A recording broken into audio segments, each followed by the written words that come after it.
This is Sebastian Bach, and I need you to get on the bus, Gus! Hi, I'm Bruce Kulick. Many people know me from my years playing lead guitar in Kiss.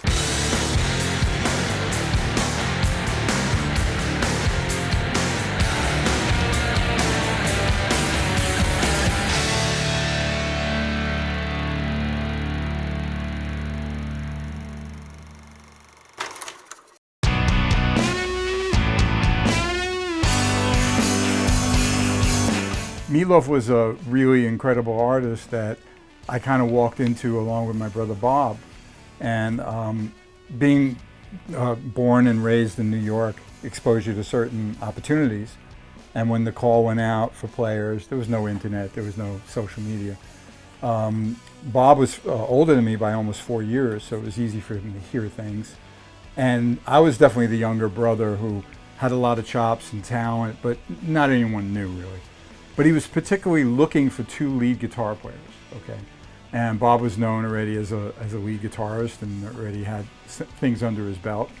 And we auditioned, and it was kind of exactly what they were looking for.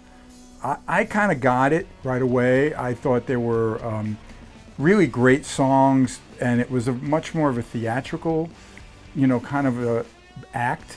I knew I wouldn't be featured, and that was okay, you know, because you got a 300-pound guy in a tuxedo and everybody on stage. They were modeling themselves a bit on some other artists that had dual guitar playing for live, because all the guitar work on Bat Out of Hell was Todd Rundgren. And Todd went out on a wing and a prayer to create that record with them because nobody would touch them. Nobody got it. And he made a sweet deal that if it happened, he was really going to get paid. And that's obviously what happened. Now, it had some struggles in the beginning. When we went out, the first shows were like, one show was with Cheap Trick and it didn't go over very well. But he had to stay true to who he was. Now, you can't buy the public's affection for the music, but you know you can get it on the radio. So all of a sudden, Meatloaf songs got on the radio and the phones lit up. And we went from struggling and to theaters, and now we're doing arenas.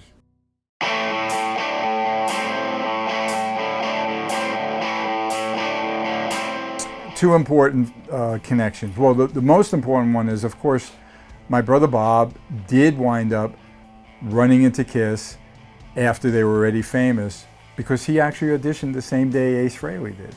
And the story is pretty legendary that they liked Ace, and that was destiny, as we know, because there was a certain magic in the original 4 guys. But Bob was there, and they didn't forget that he was a really great guitar player. Yeah, Ace had the 2 different color Converse sneakers on, which made him, maybe this guy would wear the makeup and be really, really interesting. And for sure he was, and a really unique player for the band. But years later, when the cracks in the armor, shall I say, started to develop, and Gene and Paul would never not keep moving forward, all of a sudden Bob's doing ghost guitar work for Kiss. And that was real important. In the studio, right? Yes, in the studio, never live. And he played on some really important things, the studio tracks of Alive too, okay? And then he did Paul Stanley's solo record, because obviously they all went off in their own worlds. To be honest, I know that Gene wanted him too, but because he was doing Paul's, he couldn't play on Gene's, okay? So now Paul knows me from my brother. But that was like nepotism, you know what I mean? You know, my brother plays great, you gotta check him out. Now, I actually did audition for them. Very few people know it, because I didn't tell the story much, but when they were trying to replace Vinnie Vincent, I did an audition, I had a mustache, I was nervous as hell. With all those bands that I had under my belt, I was just in shock when I went to that audition. We did like Black Diamond and maybe Strutter, and I brought my amp, which was a big mistake because their amps were much louder, so I couldn't even hear myself. And I remember Gene, when I left, he said, great vibrato. So, you know, there was some, but they wound up eventually, no, and this was actually when, I'm sorry, I went out of step.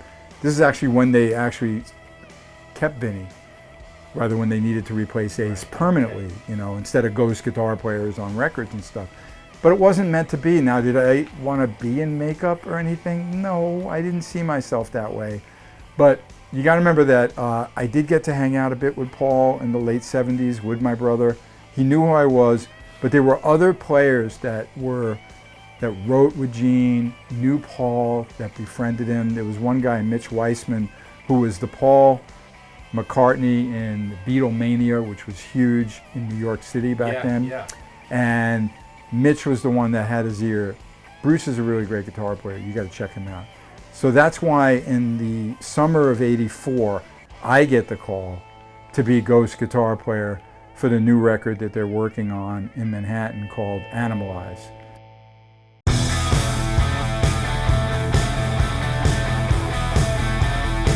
You know, everything about how they went about getting Mark St. John was a mistake. It was a direct reaction to Vinnie Vincent, okay? Yeah. Where they should have just followed their instincts. So they asked Grover Jackson, who was a famous guitar builder, who made Jackson guitars, which was the Shredmeister instrument. Give me a list of the best guitar players you know. They're all shredders. Kiss is not about that. And they get this guy, Mark Norton, sweet guy actually, and it was very interesting how I got the gig. But the point is, they formed him into what he should be, you know. During the record recording, they knew they made a mistake, but they already committed. They had him in the band. They changed him to Mark St. John. At some point, and this is one fact that I don't know. So wait. Yeah. They made up the name. They turned Yes. him into Mark St. Yes. John. Yes.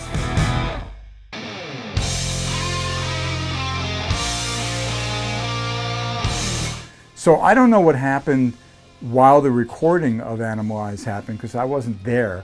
All I know is they were like, we got to bring in the ghost guitar player. And then I got the call, and I remember all I needed, like, do you have a guitar with a Floyd Rose, which was very popular in '84, you know, the whammy bar that doesn't go out of tune? Yes. And okay, show up at the studio, and we have a couple of things for you to look at.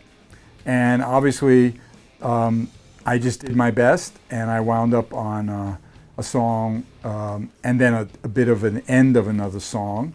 And one was Lonely as the Hunter, was the one I was featured on. And on the way out, Paul just said to me, don't cut my hair. Okay, now at that time I didn't have the mustache from the audition a year or so earlier. And my hair was shoulder length, but according to them, I guess they were already knowing that something was going on with Mark St. John. I didn't know, but he somehow got this arthritic condition where his hands got swollen, and you can't play guitar like that. So within probably, I don't know exact time, but a few months later I get a call, and the KISS office calls, look, they want you to go on the road with them for 2 weeks, 6 weeks, we're not sure. They start in England the end of September, are you in? And I'm like, absolutely, you know. So now I'm getting tapes from Paul and learning, you know, what would be the set for Animalize. And the next thing I know, I'm traveling to Europe, and I meet Eric Carr. I mean, we got to rehearse a bit, of course, in New York. It was quite exciting. I was thrilled with even the opportunity of being a temporary member. Think of that. I was out of my mind excited. And then, of course, by the end of that tour, which did take the entire 6 weeks of Europe, I felt pretty good about the gig, because I could tell it was, once again, Gene saying, like, good job.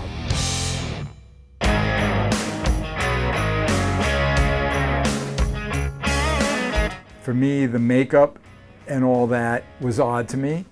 You know, I even didn't understand Aladdin Sane from David Bowie. Why is he wearing like this lightning bolt on his face? Or when he did Ziggy Stardust, you know, what is this all about? Some of those groups kind of hit me strange, though I have to admit, on the other side of that coin is seeing them in '78 at the Garden, and I was blown away. So the makeup thing kind of didn't make me a big fan.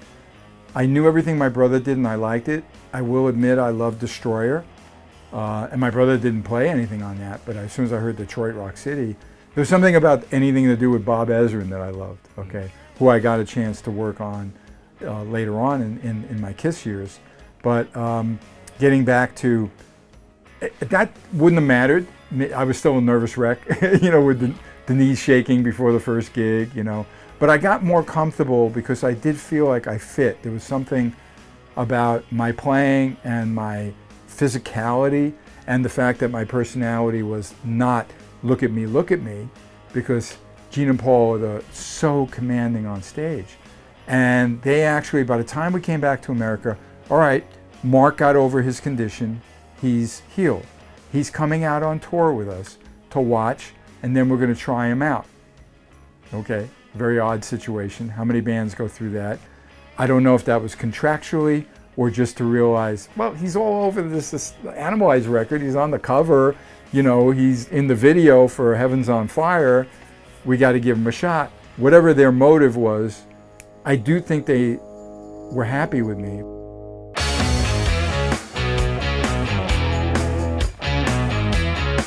For me, it's always been win-win. There are certain artists that's like, I want all the cookies and screw you. But I always found that the win-win makes me feel good, and maybe it does open another door down the road, you know, and then your reputation moves forward. So now there I am doing the best I can. Mark tries like a half a show, then he tries the other half a show, then he does a full show, and then they send him home, okay? Because they knew what happened that night. His tone wasn't as good. He was in some ways I felt like he was overperforming. I know he was trying to do the best he could, but putting your guitar behind your neck and being Jimi Hendrix with Gene and Paul, I saw the looks they gave him.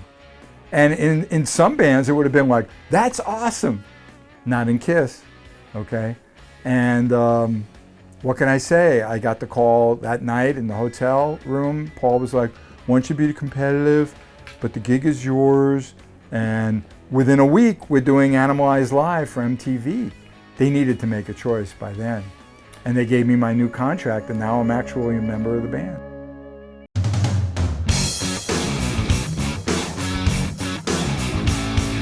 I mean, for me, it's always been about playing well, and then I learned how to perform from them.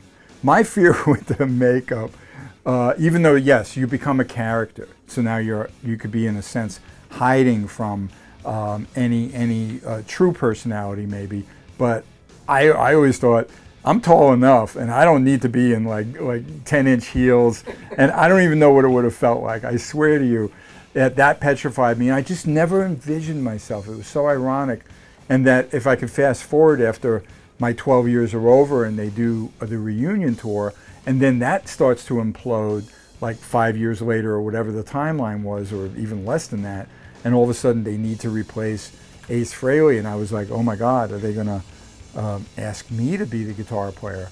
You know, could I do that? And I had really mixed feelings about it. I never got asked. They were really wise to go with Tommy Thayer, but because he was like, he even was an Ace Frehley in a tribute band that was good. But I'm glad I missed that, because then my personality and my contribution to the band as a lead guitarist was unique. Maybe not as famous or infamous as the makeup people are, but certainly unique to the fact that I never had to become the spaceman or whatever else they might have asked me to become. At that point, I know they were certain they weren't going to change the characters. They did that with Eric Carr, and they did it with Vinnie Vincent. And of course, by the time Eric Singer had to fill in for Peter Criss, he became the Catman.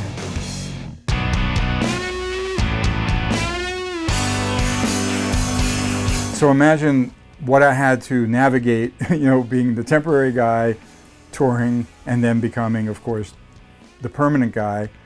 And now, and with Animalize, I had one video under my belt, Thrills in the Night, which was the next single from Animalize. And then, of course, the wildly popular MTV Animalize Live, where we played way too fast. So I kind of got the vibe of my role, and I knew it would step up one notch, a big notch, by the time of Asylum. Because now I'm going to be photographed with the band. My face is on the cover of Asylum. It's an interesting, you know, design. But now I'm co-writing 4 songs, a little bit with Gene, a little bit with Paul. I'm meeting Desmond Child, who already was getting quite popular and famous from being a great co-writer. So, wow, what a trip it was. There I was in New York, just contributing in a big way, recording at Electric Lady and getting all the press. Would come to the studio, and now I'm the new guy. Asylum this year in 2025 is going to have a 40th anniversary, which is amazing.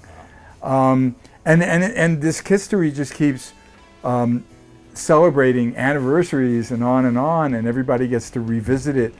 It's such a great feel-good thing for me to see and discover teenagers that are obsessed with Tears Are Falling. A 20-year-old guitar player will show me the solo. You know, a band will cover it. And that's the power of KISS that I'm so blessed with. And I think one frustration with the band is if you really think the band only existed in makeup, you're not a KISS fan. You don't understand the history, because there's quite a few people who have been affected. They jumped on the bandwagon of KISS from my era. And that was because of, and you brought it up, MTV and those videos for Tears Are Falling. Okay, first single from Asylum, Bruce, you know, thank God the director and Paul decided, let's throw him in the shower and he's gonna play and get all wet with his hair back, and okay, whatever. I mean, it was a beautiful, I had a really expensive Jackson guitar that now is gonna get soaked. I didn't care, I'm the guitar player in KISS. Then the next video, Who Wants to Be Lonely?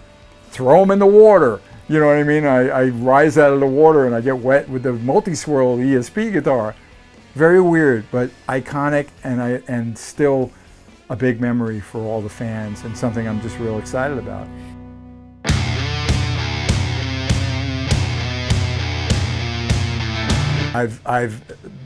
It's very much to my benefit, and probably theirs, to have this mutual respect moving forward. I'll never forget and take the eye off of the fact that that opportunity has been just something that has consistently paid off for me, both career-wise and financially. It's not, you know, I don't need to be the guy who was like, has to get publicity from having rows with them and fighting with them or complaining about them. And I do understand many artists, they get into like huge blowouts when something's happened. And I just celebrate KISS. I respect what they've done. I do understand them maybe better than the average bear. You know, maybe that helps me just look the other way when I think, like, why do I need to, you know, burst a bubble about it? And I will admit, I was very verbal about the final show, that I didn't feel they handled that right, which was very out of character for me. But I knew that that was the sentiment of the fans, where they didn't celebrate history on the final show. And that opportunity was there for them. But I wasn't in the works with them to understand what was their desires and motives on getting through to that final big show at the Garden, you know. But it's a new era now for KISS, in the sense that it was bought by a very big company that wants to keep KISS alive forever, called Pop House. And that would be with avatars and possibly a lot of other things. Whatever their vision is, they now own KISS. And that's why I'll always wave the flag of all 50 years. And the good news with the future of KISS is that the company Pop House that bought it, they own the brand, and they get it, that they want to share and celebrate it with everyone.